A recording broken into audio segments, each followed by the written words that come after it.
buka Alkitab, ambil catatan seperti biasanya. Saya berikan judul 12 bakul penuh. Cara pandang yang baru. 12 bakul penuh, cara pandang yang baru. Kita akan pelajari dari cerita 5 roti 2 ikan dan menangkap isi hati Tuhan. Yaitu di Matius pasal yang ke-14, ayat 13 sampai 21 saya baca dulu.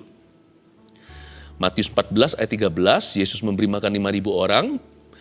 Demikian firman Tuhan. Setelah Yesus mendengar berita itu, menyingkirlah ia dari situ dan hendak mengasingkan diri dengan perahu ke tempat yang sunyi. Tetapi orang banyak mendengarnya dan mengikuti dia dengan mengambil jalan darat dari kota-kota mereka. Ketika Yesus mendarat, ia melihat orang banyak yang besar jumlahnya, maka tergeraklah hatinya oleh belas kasihan kepada mereka, dan ia menyembuhkan mereka yang sakit. Sebentar ya. Kita baca background-nya dulu. Di ayat 13 itu setelah Yesus mendengar berita itu, berita apa? Yesus barusan saja kehilangan cousin-nya. Yesus kehilangan saudara sepupu jauh. Yohanes Pembaptis namanya. Forerunner atau seorang yang mempersiapkan jalan untuk Tuhan dan untuk pelayanan Tuhan Yesus Kristus di atas muka bumi. Orang yang penting sekali di dalam ministrinya Juru Selamat kita. Yesus sedang berkabung nih. Kok nggak ada orang yang tanya ya? Gimana perasaan Anda? Are you okay? Tuhan itu loh nggak selfish. Tuhan tuh nggak pernah mikirin diri sendiri. Di masa-masa dia berkabung, dia baru dengar kabar bahwa saudara jauhnya dibunuh. Matinya pun mengenaskan. Dia baru kehilangan. Orang-orang nggak mau tahu perasaannya. Ya dasar manusia semua hanya memikirkan kebutuhannya. Orang itu kan gitu kan. Kalau dikasih nggak kerasa. Nanti kalau kurang, dia barusan, kalau kurang, kalau apa yang hilang, baru dia rasakan. Manusia itu gitu. Yesus itu loh, kurang apa sama mereka? Kasih perhatian, yang sakit disembuhkan, yang lapar dikasih makan. Nanti kalau mereka kenyang, diberi pengajaran. Tapi nggak ada seorang pun tanya, how are you Tuhan? Tapi orang banyak itu mendengarnya, lalu mengikuti dia dengan mengambil jalan darat dari kota-kota mereka. Padahal Yesus mau hening cipta. Tuhan Yesus mau menyendiri. Kan orang kalau berkabung kan maunya tenang. Mereka berdesak-desak datang. Mereka ingin dapat sesuatu dari Tuhan. Ya manusia sih selalu begitu. Selalu ada ekspektasi. It's okay sih, gak apa-apa. Tuhan tidak keberatan. Tuhan itu maha kasih. Dia itu ingin memberi. Tapi supaya kita mengerti ya, semua omelan kita tentang Tuhan itu tidak berdasarkan. Karena yang kita ingat adalah yang Dia belum berikan. Tapi yang Tuhan sudah kasih ke kita itu nggak pernah diingat sama sekali. Kita kurang meluap dengan syukur. Kita nggak besar-besarkan yang sedikit yang Tuhan sudah berikan, apalagi yang banyak seringkali dilupakan. Tapi kalau Tuhan belum kasih sesuatu, wah itu yang kita tuntut melulu. Itu yang kita dengung-dengungkan. Itu yang kita ulang-ulangi. Sebenarnya ya terus terang ya, kita itu sudah terlalu diberkati loh. Semua kita itu loh udah jauh dari neraka. Tidak hanya nggak jadi masuk ke sana, kita itu sudah diberkati Tuhan bertubi-tubi. Mana syukurnya? Makanya tadi itu saya mau meledak rasanya dalam ucapan syukur. Lord, you've been too good to me. Kau terlalu baik untuk aku. I'm not worthy. Aku tidak layak untuk menerimanya. Ayat 14, ketika Yesus mendarat, ia melihat orang banyak yang besar jumlahnya. Saya kira Tuhan akan usir mereka. Udah sana pergi. Aku mau me time. Inilah waktu untuk diriku sendiri. Kenapa kok melayani kalian melulu? Kapan waktu untuk diriku? Enggak tuh. Maka malahan tergeraklah hatinya oleh belas kasihan pada mereka. That's my Jesus. Dan ia menyembuhkan mereka yang sakit. Tuhan sendiri hatinya sedang berkabung dan sakit. Karena Yesus bukan hanya anak Allah, tapi dia juga anak manusia. Yesus juga flesh and blood seperti kita lah. Kalau ada seorang yang dia kenal, lalu meninggal, apalagi orang itu berjasa dalam pelayanannya. Yang membaptis dia loh. Masa gak sedih? Yesus merasakan sengatan kehilangan. Sengatan perkabungan. Tetapi tetap ketika dia melihat kebutuhan orang, dia dahulukan. Tergeraklah hatinya oleh belas kasihan. Lalu Yesus menyembuhkan mereka semua. Baik ya Tuhan itu ya. Menjelang malam murid-muridnya datang kepadanya dan berkata, tempat ini sunyi dan hari sudah mulai malam. Suruhlah orang banyak itu pergi supaya mereka dapat membeli makanan di desa-desa. Ya, kalau orang Hokkien bilang cengli nih, masuk akal. Udahlah, tempatmu sudah malam, Tuhan masa kebaktian sampai malam begini, sunyi-sunyi. Besok pagi nanti siapa kasih mereka breakfast? Malam ini siapa kasih mereka dinner? Siapa kasih mereka makan malam? Besok pagi siapa yang kasih mereka sarapan? Suruh orang itu pergilah, pulanglah supaya mereka dapat membeli makanan di desa-desa. Ya oke lah masuk akal. Tetapi Tuhan itu loh, nggak cukup-cukup memberi. Nggak cukup-cukup memberi. Memberi tanpa berharap kembali. Memberi tanpa pamrih, itu Yesus. Makanya nanti ya cerita ini saya kasih bocoran. Nanti dikasih 5 roti 2 ikan ke Yesus itu, wah itu nggak bisa hutang piutang sama Tuhan. Orang-orang ini semua termasuk murid-muridnya apalagi itu udah dapat 12 bakul masing-masing itu 12 bakul raksasa. Hidup mereka itu nggak terhitung roti dan ikan yang Tuhan sudah berikan. Belum lagi hal-hal yang sifatnya kekal. Wah, orang-orang ini kasih 5 roti 2 ikan aja sudah jadi highlightnya. Bayangin cerita ini kan 5 roti 2 ikan. Lupakah Anda cerita ini highlightnya nggak cuman 7 makanan itu yang dipecah-pecah jadi 5.000 orang makan? Sadarkah Anda Yesus itu peduli sampai masing-masing ditapau atau dibungkuskan pulang 12 bakul. Satu rasul, satu bakul. Mana bisa satu rasul habiskan satu bakul roti? Kekenyangan dia. Itu pasti harus dibagi-bagi satu desanya. Itu dia bawa pulang itu banyak sekali. Yesus itu loh kayak gitu. Kenapa yang kita banggakan adalah persembahan kita, pemberian kita. Nih aku kasih 5 roti 2 ikan. Gara-gara itu Yesus kasih 5.000 orang makan. 5 roti 2 ikan itu siapa yang ciptakan ikan itu di lautan? Ya Yesus juga pada mulanya adalah firman. Yohanes 1 katakan dan firman itu bersama dengan Allah. Firman itu adalah Allah. Maka dia berfirman, dunia dijadikan. Kejadian pasal pertama, jadilah terang, jadilah hewan di lautan. Siapa? Roti itu kan dikelola dari gandum tanaman. Siapa yang cipta? Semua itu dari Tuhan. Kalau kita bilang Tuhan sudah kasih kita 12 bakul, itu aja an understatement. Itu betul-betul meremehkan. Tuhan kasih kita tuh nggak terhingga. Whatever you can give him. Hari ini apapun yang kita bisa berikan, termasuk mulut kita itu bisa memuji. Itu mulut siapa yang cipta? Apa yang kita bisa beri ke Tuhan itu semua dari Tuhan. Dari awalnya itu dari sononya. Dan apa yang kita berikan kepada Tuhan, tidak ada satu pun yang bisa membuat Tuhan berutang sama kita. Karena sifatnya kita hanya mengembalikan. Makanya jangan pernah kita tuh pelit dengan pujian. Jangan pernah kita itu kikir dengan syukur. Say praise the Lord oftenly. Bukan untuk ditunjukkan ke orang lain. Oh puji Tuhan supaya sok rohani. Enggak. Katakan di hati. Puji Tuhan itu. Puji Tuhan untuk ini. Puji Tuhan untuk segala sesuatu. Jangan kita pelit. Jangan kita tahan. Tuhan udah terlalu baik. Hanya dia terkesan kurang baik di hidup beberapa orang. Karena orang itu hanya memperhatikan apa yang Tuhan belum berikan. Itu pun gak tentu loh. Tuhan gak berikan itu bukan karena Tuhan gak mau beri. Tapi mungkin dia gak ready. Udahlah kita jangan besar-besarkan lubang donatnya. Nanti gak makan apa-apa. Tuhan itu loh terlalu baik. Kita ini semua patut masuk neraka. Really. You and me, kita semua itu doom. Kita itu semua itu terkutuk masuk neraka harusnya. Tapi Tuhan itu loh baik sekali.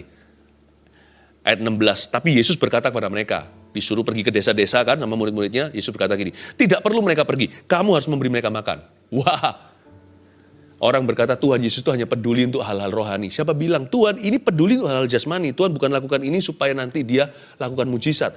Tuhan lakukan mujizat karena Tuhan cinta mereka, bukan sebaliknya. Tuhan manfaatkan kondisi ini untuk gagah-gagahan, untuk tunjukkan apa yang dia bisa lakukan. Enggak, mujizat terjadi supaya orang-orang ini tidak nanti pulang pingsan atau masuk angin. Siapa bilang Tuhan itu hanya peduli kasih kita firman? Tuhan itu loh peduli untuk hal-hal jasmani. Maka itu jangan berkata begini, yang penting hatiku, badanku kupakai untuk perjinan. Nggak boleh. Kalau Tuhan itu peduli sampai jasmani, berarti tubuhmu adalah bait suci. Kalau mau serahkan ke Tuhan itu serahkan, jangan hanya agamawi. Tubuh, jiwa, roh kita serahkan ke Tuhan. Karena Tuhan sayang semua. Tuhan sayang badan saya tidak boleh gores-goreskan, saya tidak boleh lukai diri sendiri, saya nggak boleh bunuh diri. Saya nggak boleh abuse diriku sendiri, apalagi orang lain. Tidak perlu mereka pergi, kamu beri mereka makan. Tuhan mau mereka makan. Tuhan nggak peduli ya. Tuhan nggak peduli, aku nggak punya uang. Tuhan pedulikan. Memang Injil bukanlah prosperity atau kemakmuran. Tapi saya percaya Allah kita adalah Yehova Jireh. Allah yang memelihara. Jangan suruh orang pulang kalau orang itu kelaparan dan berkata God bless you. Bukankah Tuhan kasih kita itu sesuatu karena Tuhan menitipkan. Karena kita hanyalah pengelola ya kan. Kita hanya mengelola kasih karunia Allah. Jadi kalau ada orang kelaparan kasih dia makan. Kalau istri Anda itu sudah lama tidak Anda peluk dan katakan I love you ya sayangku, atau manggil apa, mama atau panggil nama. Namanya anak-anak kan. Jangan katakan pokoknya yang penting hatinya. If God loves you physically, kalau Allah bisa mencintai bahkan secara jasmani dan peduli, belajarlah juga untuk peduli pada orang lain, termasuk kebutuhan jasmani mereka. Anak sama anak jangan kaku, jangan tahan kata-kata yang bisa menjadi sweet memory. Jangan juga dingin, karena anak juga perlu untuk dijamah oleh kita dengan cara yang baik dan sehat. Ayat 17 jawab mereka, yang ada pada kami di sini hanya 5 roti dan 2 ikan. Betul sekali, hanya ini Tuhan, persembahanku, segenap hidupku, jiwa dan ragaku. Sebab tak kumiliki harta kekayaan yang cukup berarti untuk kupersembahkan. Dalam hal ini murid-murid Yesus tidak salah. Mereka berbicara yang benar, yang ada pada kami ini hanya 5 roti dan 2 ikan. Tapi cerita ini, highlightnya malah di 5 roti. Bukan di 12 bakul pedulinya Yesus sampai ke orang-orang rumahannya, murid-muridnya. Ayat 18, Yesus berkata, bawalah kemari kepadaku, disuruh bawa ke sini. Yang kamu bilang hanya itu, kamu bawa ke aku, akan terjadi mujizat. Jadi jangan pernah remehkan. Aku ini kan, aku bisa apa? Tapi kalau Anda serahkan hidupmu, Anda akan terkejut, Anda dapat melakukan segala perkara di dalam Dia yang memberimu kekuatan. Hanya itu, hanyamu, apapun yang hanya bagimu itu, kalau dibawa kemari kepada Yesus bisa menjadi sesuatu loh. Bisa menjadi sesuatu. Uang kecil bisa menjadi berkat buat orang lain. Suatu perhatian yang sifatnya kecil juga bisa mengubah kehidupan orang lain. Siapa tahu ada orang bunuh diri gak jadi gara-gara itu. Jangan pernah remehkan. Jangan pernah label kata hanya. Karena di dalam tangan Sang Maestro atau di tangan Tuhan, bawalah kemari kepadaku. Itu bukan hanya bisa menjadi sesuatu. Itu akan mengubah hidupmu dan mengubah hidup orang lain juga. Lalu disuruhnya orang banyak itu duduk di tempat. Ya, disuruh duduk di rumput maksudnya. Dan setelah diambilnya 5 roti dan 2 ikan itu, Yesus menengadah ke langit dan mengucap berkat. Lalu memecah-mecahkan roti itu dan memberikannya kepada murid-muridnya. Lalu murid-muridnya membagi-bagikannya kepada orang banyak. Saya suka sekali. Yesus ketika terima 5 roti 2 ikan, dia menengadah ke langit dan mengucap berkat. Mulut jangan mengutuki atau mengucapkan kutuk. Jangan dipakai untuk mengeluh, tapi pakailah untuk memuji. Itu loh bedanya. Kenapa Bapa menyertai Yesus seperti ini dalam pelayanannya? Karena Yesus selalu menengadah ke langit. Dia selalu melihat potensi yang Bapa bisa beri. Bukan pada kelemahan atau kekurangan. Atau dia bukan melihat kepada apa yang sedikit, dia melihat banyaknya Bapa atas kesedikitan manusia. Apa yang hanya kalau matanya tertuju kepada Bapa menengadah ke langit, itu bisa menjadi alat di tangan Tuhan. Dan dia mengucap berkat. Saya bisa bayangkan aja Tuhan Yesus pasti sweet gitu orangnya. Nggak usah bayangkan di Injil waktu itu kita belum hidup, itu 2000 tahun lalu. Tapi sekarang saya kenal Tuhan aja. Udah sekarang, hari ini persis di bulan, maksudnya di tahun ini saya 30 tahun kenal Tuhan Yesus secara pribadi dan berjalan dengan Dia. Saya alami sendiri, Yesus itu sweet orangnya. Pribadi ini manis sekali. Mengucap berkat. Gak pernah sumpah serapah. Ada berapa anak-anak Tuhan yang berkata, ya aku memang begini, dikit-dikit tut. Lalu menyebut nama Tuhan dengan sembarangan lagi. Selalu harus disensor, setiap kalimat mesti ada kata kotornya. Janganlah ya. Bukan karena gak boleh. Tapi gak mau. Aku gak mau kayak gitu, Yesus gak gitu kok. Yesus tuh loh mengucap berkat. Makanya banyak sekali berkat yang mengalir lewat hidupnya. Dan apapun yang dia jamah menjadi berkat. Kutuk pun diubahnya menjadi berkat. Lalu memecah roti itu dan memberikannya kepada murid-muridnya. Lalu murid-muridnya membagi-bagikannya. Luar biasa ya. Tuhan gak kasih ke orang-orang yang lapar. Tuhan kasih ke murid-muridnya dulu. Jadi dia memecah roti lalu memberikannya kepada murid-muridnya dahulu. Padahal orang-orang itu udah kelaparan, ada beberapa mau pingsan. Tidak sedikit yang sudah mulai masuk angin. Tapi Tuhan memberikan kepada murid-muridnya dulu. Tuhan tidak tergesa-gesa karena Tuhan tahu tatanan Bapa. Murid Yesus yang harus mengelola berkatnya. Meskipun nanti dunia yang merasakan berkat itu, tapi selalu melalui murid Tuhan dahulu. Kita kan hanya pengelola ya kan? Ini indah. Ada suatu hikmat di dalamnya. Kita baca ayat 20 dan 21. Dan mereka semuanya makan sampai kenyang, puji Tuhan. Kemudian orang mengumpulkan potongan-potongan roti yang sisa 12 bakul penuh. Sisanya aja 12 bakul penuh. Kebetulankah? Nggak tahu. Tapi Yesus punya 12 rasul, 12 murid yang beraksi hari itu. Yudas pun belum mengkhianati dia. Masing-masing dapat porsinya. 12 rasul kasih 12 bakul. Ya bagi rata satu orang satu bakul lah ya. Yang ikut makan kira-kira 5.000 laki-laki, semua kenyang, tidak termasuk perempuan dan anak-anak. Tapi yang membawa pulang berkas-berkasnya, hanyalah rasul-rasul dan murid-muridnya. 12 bakul penuh dibawa pulang, kasih ke papa, kasih ke mama, yang sudah punya istri, kasih nyonyanya, kasih anak-anaknya, kasih teman-teman, kasih kawan-kawan sedesanya di kampung halamannya. Tuhan itu baik ya.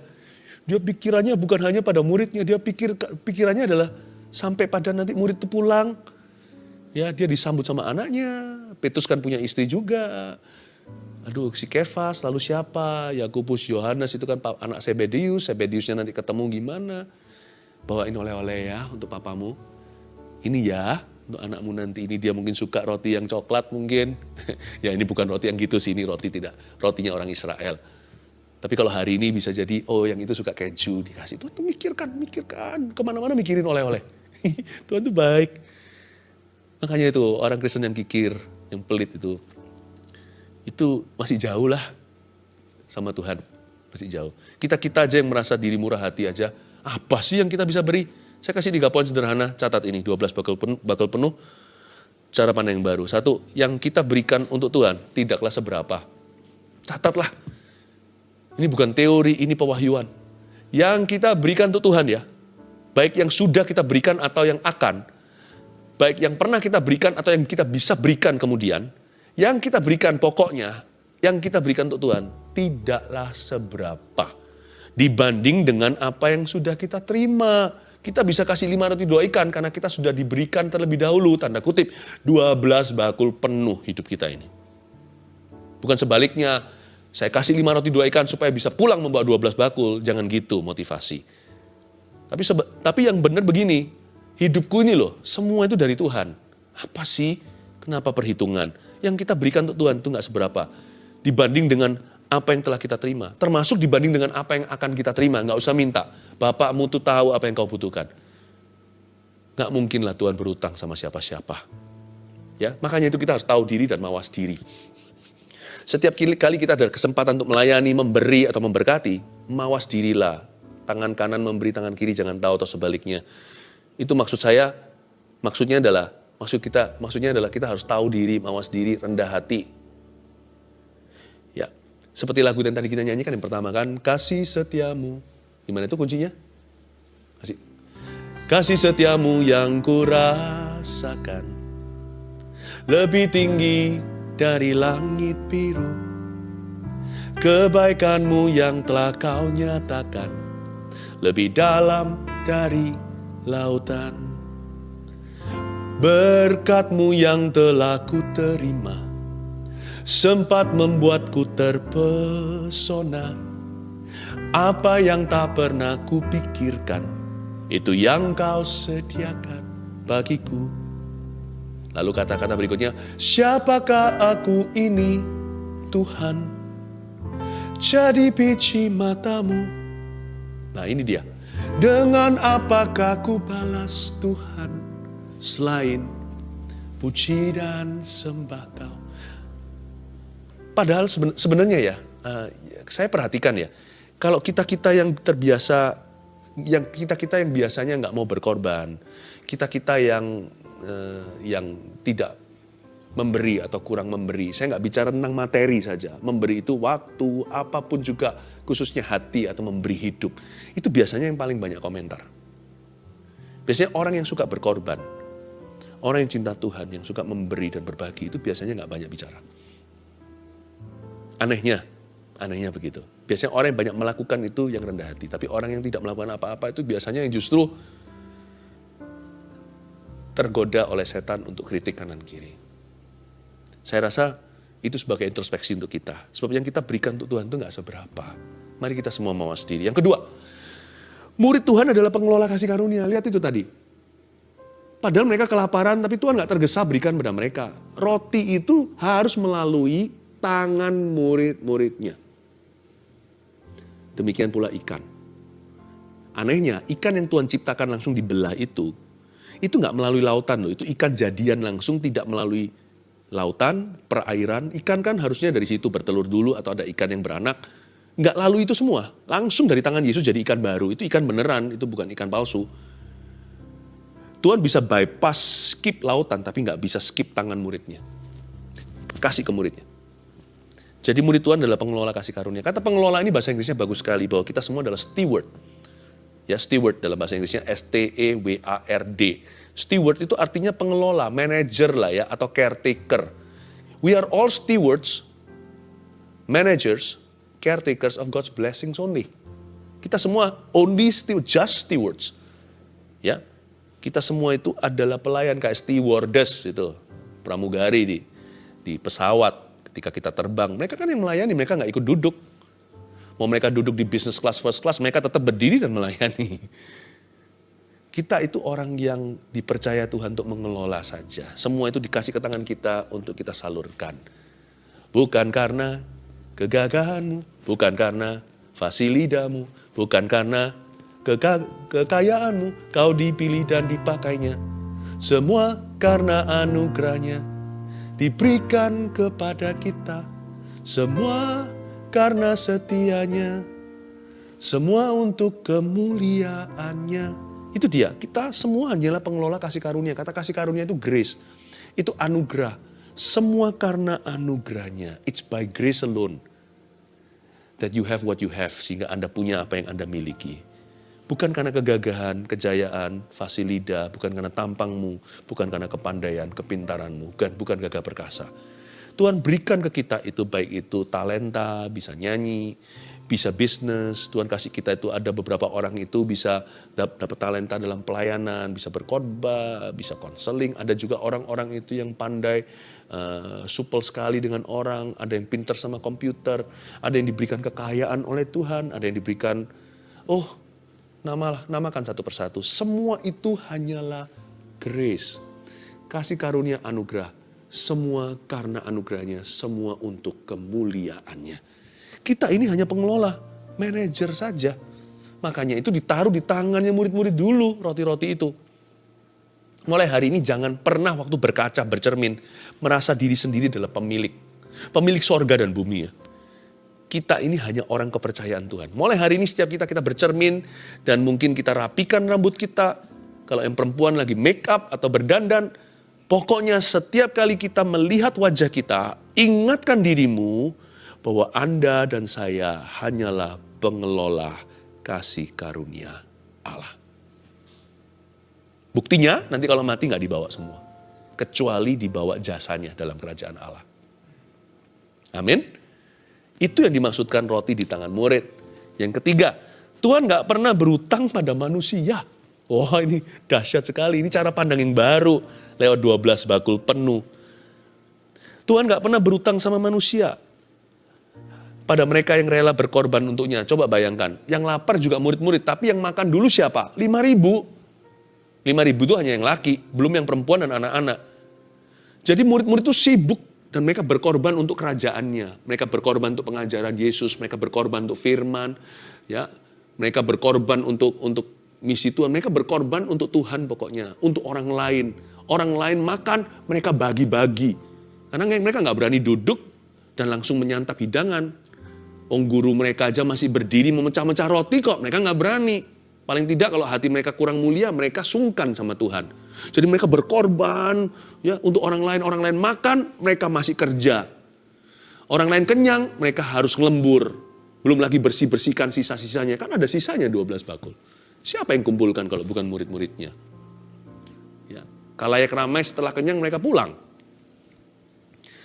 Nah, karena itu Tuhan lihat itu dan lihat mereka rela berkorban. Tuhan tidak pernah berhutang. Tuhan kasih mereka sesuatu untuk dibawa pulang. Jangankan yang rela, yang nggak rela aja dalam sejarah sama Tuhan diberkati kok. Karena Tuhan nggak pernah berhutang sama manusia. Contohnya Simon dari Kirene yang angkatkan salib Yesus itu terpaksa kan, dia kebetulan di tempat situ tanpa sengaja langsung aja dicomot sama tentara Romawi. Ayo kamu bantu kriminal ini. Yesus dikriminalkan. Tahu nggak Simon Kirene itu adalah ayahnya Rufus di Roma 16 dalam surat Paulus. Anaknya dia menjadi bapak gereja, orang yang diurapi dan dipakai secara luar biasa. Istrinya Simon dari Kirene itu menjadi mama rohani atau ibu rohaninya Rasul Paulus.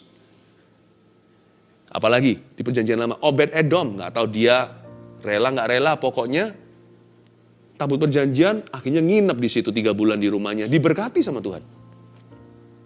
Yang nggak rela aja diberkati kok. Karena kenapa? Karena Tuhan itu berwibawa, nggak mungkin dia hutang sama kita. 12 bakul penuh itu bukan untuk murid-muridnya saja, tapi untuk mereka bawa pulang oleh-oleh pada keluarga. Bayangin, yang berkorban 1 orang, 1 desa diberkati karenanya. Nggak usah minta berkat. Tuhan itu sifat, tidak hutang sama manusia. Cara pandang baru 12 bakul penuh. 1, yang kita berikan untuk Tuhan tidaklah seberapa. 2, murid Tuhan adalah pengelola kasih karunia. Ingat itu ya kalau bercermin besok pagi. 3, Tuhan tidak pernah berhutang pada manusia. Mari datang menghadap Tuhan dengan hati yang bersih. Oh haleluya.